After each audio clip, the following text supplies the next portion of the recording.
یہ کہانی ہے ایک ایسے آدمی کی جس نے جنات سے باتیں کی، ایک آدمی جسے زندگی میں بہت سے ناموں سے پکارا گیا، دی بیسٹ، برادر پرڈیورو، ایلسٹر ایٹاٹورک۔ یہ ایک بدعتی کالے علم اور سپر نیچرل فینومینا کا شاگرد، مذہب، تھیلیما کا بانی اور جادو اور پیرا نارمل ٹاپک پر کتابیں پبلش کرنے والا تھا۔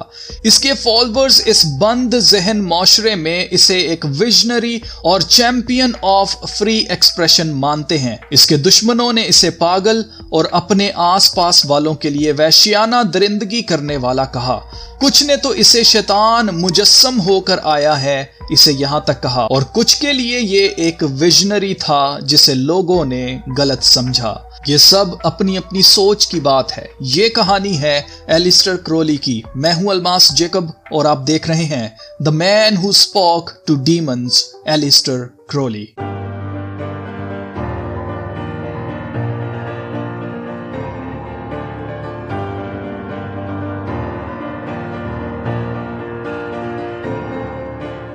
ایلسٹر کرولی 12 اکتوبر 1875 کو انگلینڈ کے ایک خاموش شہر لیمنگٹن سپا میں پیدا ہوا۔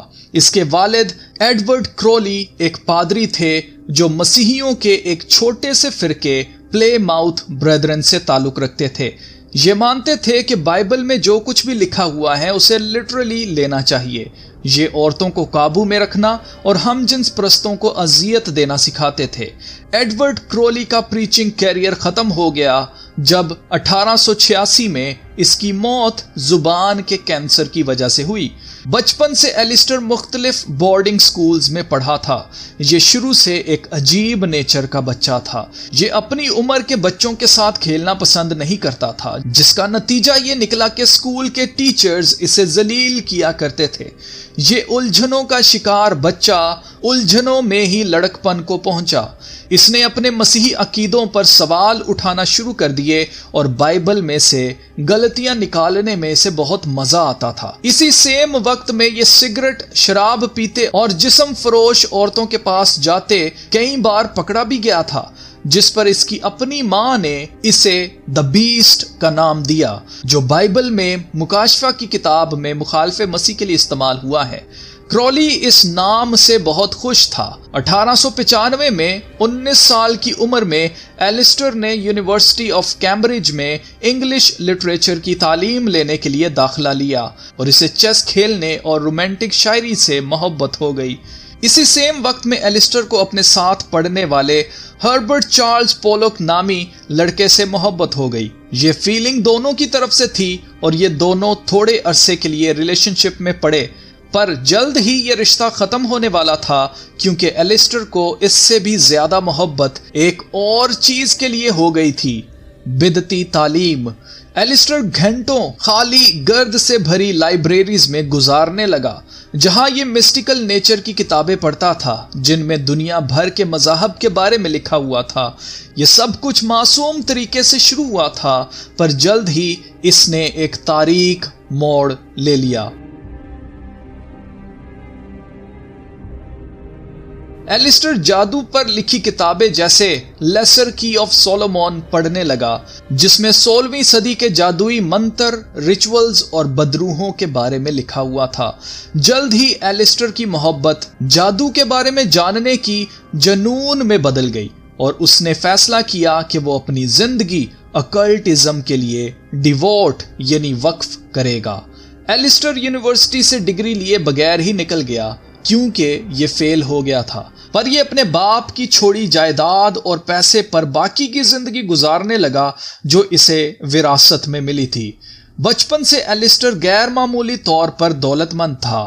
اسی وجہ سے ایلسٹر دنیا گھومنا اور اپنی مہنگی ہابیز کو پورا کر پایا، جن میں پہاڑ سر کرنا بھی شامل تھا، جس کی وجہ سے پہاڑ چڑھنے والے گروپس میں ایلسٹر کا نام ہو گیا۔ پر ایلسٹر اپنی بدعتی تعلیم میں آگے بڑھنا چاہتا تھا۔ 1898 نومبر میں اسے the Hermetic Order of the Golden Dawn سے متعارف کروایا گیا۔